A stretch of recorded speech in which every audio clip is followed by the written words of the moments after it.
kalinisan sa bagong Pilipinas. Ayan, anong kalinisan yan? Actually, may lead yan, Boss Bay, basahin ko. Basahin mo yung kay Troy Gomez. Kasunod ng naranasang malawakan na matinding pagbaha sa Metro Manila at mga karating lalawigan ay porsigido sa Senator Mark Villar na imbestigahan ito sa Senado. Kabilangan niya sa nais niyang kausapin ang Department of Public Works and Highways na nangunguna sa pagdatayo ng mga flood control projects na matatanda ang pinagmalaki ni Bongbong Marcos sa katapusan lang ng niyang State of the Nation Address. Si Angel of my life. Sino yan? Si Angel, nagbabalita. Pastor. Sanitation, law and order is part of the all levels of government. Ito namang ano kasi, itong sanitation drive. Yes, sir. Maganda yun. And it can be done. And I hope that we can encourage government and the barangays all over the Philippines that they can do it without defrauding of the national government. And if they can do that, we will be most happy. Ito ang naging tugon ni dating Pangulong Rodrigo Duterte sa pagmamalaki ni Bongbong Marcos Jr. sa ikatlo niyang State of the Nation Address o SONA nitong Lunes, July 22, 2024. Sabi ni Marcos, marami raw nakolektang basura ang mga barangay sa ilalim ng Kalinisan sa Bagong Pilipinas o Nationwide Cleanup Program. Dagdag pa niya, libo-libong tonelada daw ang nakolekta sa naturang programa.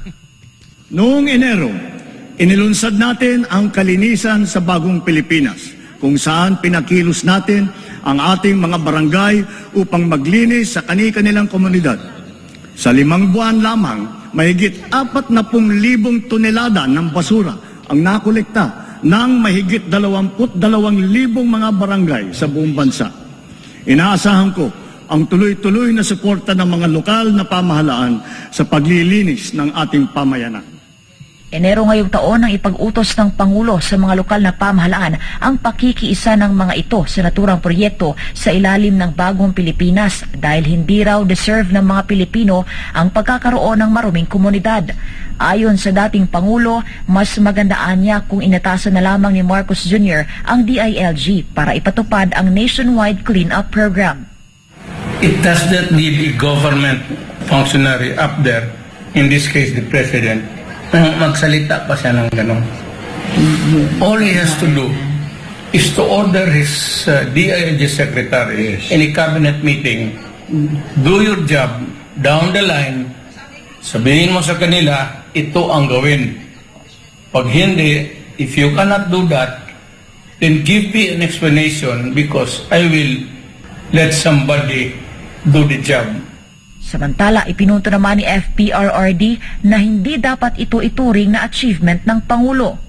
There's no such thing as an achievement. Dito sa governance, because governance, malawak yan. Peace and order, sanitation, health. All you can see is that we have done this thing and meron kaming produkto na dito. There is no achievement because it is a dynamic thing that does not end. It's an endless cycle. Pagka sinabi mong na-achieve mo, there's more tomorrow to achieve. So, there's more work to be done. Ang life kasi ng buhay ng tao sa mundo keeps on repeating itself, including the problems. Samantala, matapos ang matinding pagbaha sa iba't ibang lugar dito sa Metro Manila at karatig probinsya dahil sa pag-uulan na dulot ng habagat na pinalakas ng bagyong Karina, ay tumambad naman ang napakaraming basura na naging sanhi rin ng pagbaha. Para sa Diyos at Pilipinas, kumahal Angel Pastor, SMNI News. Jude, ayun OJ, di nakakatawa lang yung sinabi ni BBM na yun, na about dun sa basura. Talagang ginagawa niyang tanga yung mga Pilipino, no? Biruin mo, trabaho mo yan, tapos gagawin mong achievement. Oh. Normal yan eh. Parang ano lang yun eh, parang sarili mong bahay, naglinis ka. So ano ba yun? Achievement. Achievement mo na ba agad talaga yun? Hindi, Hindi mo may katulad tuturing nga na nung achievement analogy. yun. Katulad nga nung analogy ni dating Secretary Trixie, na kumain ka, naghugas ka, achievement mo na yun. O, dyan yung dyan na pinatunayan ni BBM na kayang-kaya niya kayong utu-utuin lang. Alam mo na, alala ko dyan yung sinabi ni Senator Bongo. Kasi nung dati, pag humihingi tayo ng tulong kay Senator Bongo at saka kay Pangulong Duterte, tapos di natulungan. Tapos sa pagpapasalamat ako, ang sagot lang nila, hindi, trabaho namin yan. Ayun lang. Hindi achievement namin yan. Hindi, trabaho namin yan. Ganun lang ang sagot nila sa akin. Every time na humihingi ako ng tulong sa may mga humihinging kababayan natin ng tulong kay SBG at saka kay Pangulong Duterte, trabaho namin yan. Lagi nilang ganun ang sagot niya. Naalala ko talaga nung itong issue na to. Sana maging mapaningil tayo. Tayong mga Pilipino, singilin natin. Hindi ho yan hindi ho yan parang utang na loob natin sa mga politiko. Hindi. Trabaho nila yan. Kaya nga natin sila sinasahuran ng tax natin para magsilbi sila sa atin. Public servant nga sila Diba? So dapat gawin nila yan. Karapatan natin na sila magsilbi sa atin. Hindi dapat yung para tayo nakikiusap. Ewan ko lang ngayon pero nung panahon ni PRRD, talagang ilang ang kanilang lagi, hindi, trabaho namin yan. Hindi kaya ba talagang wala nang masabi sa SONA, kaya dinagdag lang yun? Isa na yun. Oo, na mas madalas na mag-underachieve sila versus na makapag-achieve sila ng mga bagay-bagay.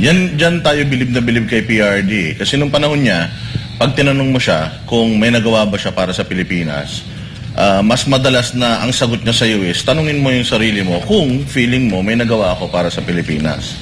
Lumabas ka dyan, tapos tumingin ka sa paligid mo, kung para sa iyo ay may nagawa ako, and then good. Kung para sa iyo wala, sorry. Ngayon sobrang dami na ulit na kailangang linising basura sa Pilipinas gawa nung sanhinong baha. Speaking of basura, dapat aksyonan ngayon ng gobyerno natin yan, yung mga basura na tumambak sa kung saang lugar. Pero hindi naman natin sinasabi na lahat trabaho lang ng gobyerno. Tulong-tulong tayo. Tayo rin naman kasi. Minsan naman nagtatapon pa tayo sa island di ba? Yung doon natin talaga tinatapon yung mga basura. May na-contribute tayo diyan sa problema ng basura. Hindi lang naman din yan talaga kasalanan ng pamahalaan. Katulad ng sinasabi natin sa Marikina, yung mga kababayan natin diyan na laging binabaha, ay gumawa na po tayo ng paraan para kung pwede, umalis na tayo diyan para hindi na tayo laging nasasalanta. Kasi mahirap po katulad yan, yung basura na yan. Kung hindi natin didisiplinahin yung mga sarili natin na mag-sanitize ng mga lugar natin ng tama, mag-segregate ng mga basura, hindi mangyayari ito. Hindi ito haharang sa mga daluyan ng tubig. Kaya nagbabaha talaga sa Metro Manila kasi lintik ang mga ilog, mga supposedly daanan ng baha, punong-puno talaga ng basura. Kaya talagang malaking yan.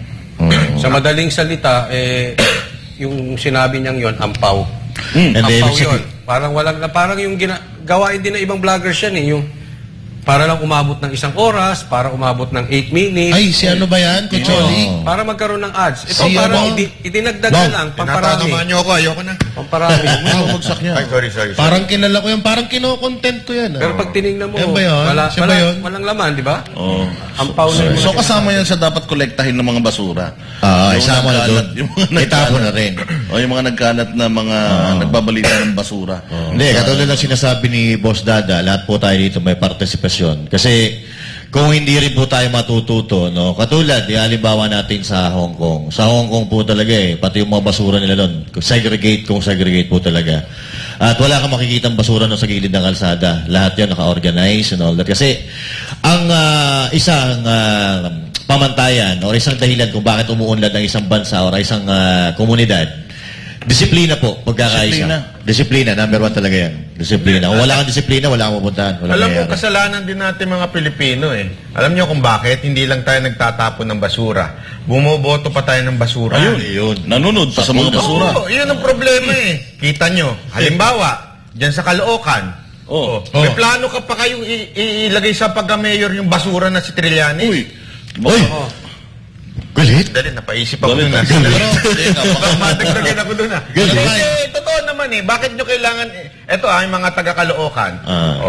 Diba? Isipin nyo na lang na mabuti to Maglalagay kayo ng isang taong katulad ni Trillanes na wala nang ginawa sa Senado. Tapos gusto nyo pa ng isa pang dadagdagan nyo ng basura dyan. Magbadagay kayo ng basura sa City Hall. Huwag na. Itapon nyo na sa tamang basurahan si Trillanes. Sa nabubulok. Oo. Nabubulok. Sa nabubulok. Doon tayo tapon niya. Oo. O kaya sa hindi nabubulok kasi plastic. Ayun. Ang galing talaga. Kaya pala naisipan ni BBM na ipahayag yung about sa basura doon sa zona niya. Kasi yung mga nasa harapan niya, puro Basura, no? Puro basura no?